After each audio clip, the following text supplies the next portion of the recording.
दो कारणों से यह देश गुलाम हुआ था। एक, आपसी अंतर विरोधों के कारण। आपसी अंतर विरोध, जाति, क्षेत्र, भाषा, इन वादों में विभाजन, यही हमारा अंतर विरोध एक था। अंतर विरोध जब है तो अंतर विरोध के साथ दूसरी चीज सरलता के साथ समाहित हो जाती है और वह है षड्यंत्र। षड्यंत्रकारी फिर भारत के अंदर षड्यंत्र करने में सफल हुए। परिणाम क्या था? परिणाम गुलामी, गुलामी के रूप में। सामूहिक रूप से हम लड़ नहीं पाए क्योंकि यह लगता था कि हमला उस पर हो रहा है, मैं क्यों बोलूं। हमला आज फलानी जाति पे हो रहा है, मैं क्यों बोलूं। हमला फलाने क्षेत्र पे हो रहा है, मैं क्यों बोलूं, हम क्यों लड़े।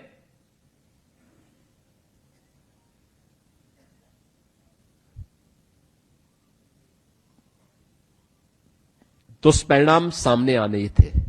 देश गुलाम हो गया। यानी सनातन काल से जो भारत एक भारत था,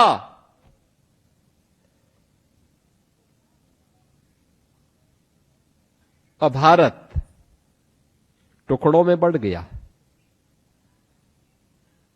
उस भारत के टुकड़े कर दिए गए। 1947 आते आते जिस देश की आजादी के लिए महात्मा गांधी जी ने, लौह पुरुष सरदार वल्लभ भाई पटेल ने, नेताजी सुभाष चंद्र बोस ने, राजगुरु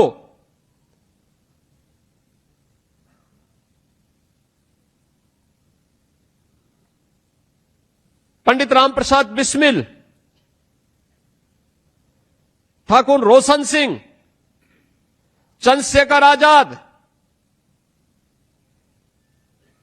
झांसी की रानी लक्ष्मीबाई, त्यात्या टोपे, वीर सावरकर जैसे महापुरुषों ने लड़ाई लड़ी थी। जिस देश में कभी यह मंत्र गूंजा था कि स्वराज मेरा जन्मसिद्ध अधिकार है, हम लेकर के रहेंगे, उस देश की क्या कीमत उसकी हमें चुकानी पड़ी। कौन इसके लिए दोषी था? और कभी उन दोषियों को कटघरे में खड़ा करने के लिए हमने कोई प्रयास प्रारंभ किया और कभी हमने उनकी वर्तमान पीढ़ी से प्रश्न पूछने का प्रयास किया? वे तो अपने स्वार्थ के लिए जब उनके मन में आया तब देश को क्षेत्र के आधार पर लड़ाते रहे, कभी उत्तर कभी दक्षिण के रूप में, कभी पूरब और कभी पश्चिम के रूप में, कभी हिंदू और सिख के रूप में। उनकी राजनीतिक रोटी सेकी जाती रही, लेकिन कमजोर भारत हुआ। विभाजन की कीमत भारत को चुकानी पड़ी, निर्दोष नागरिकों को चुकानी पड़ी। वह कीमत आज तक भारत चुका रहा है, लगातार चुका रहा है। ये वही कीमत है जो कभी आतंकवाद के रूप में, कभी नक्सलवाद के रूप में, कभी माओवाद के रूप में, कभी उग्रवाद के रूप में लगातार भारतीयों को डस रहा है।